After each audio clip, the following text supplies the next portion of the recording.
Alright, it is about 7:30, let's see, I guess it's Thursday morning. We had really nice sleep actually after, it's kind of nice with the windows being blacked out and everything in our bedroom. We can't hear a whole lot, at least I can't. Tracy didn't sleep great, but I slept just fine. He's still asleep, April's awake.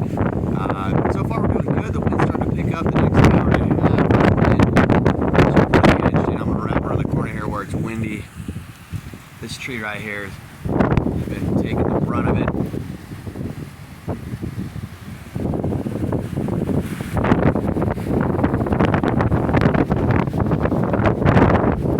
The wind's coming directly at me from the east.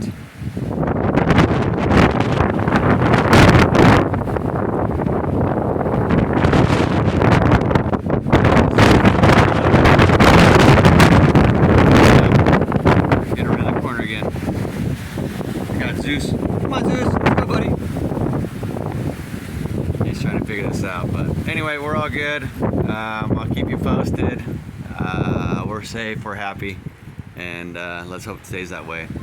But anyway, I'll check in a little bit later.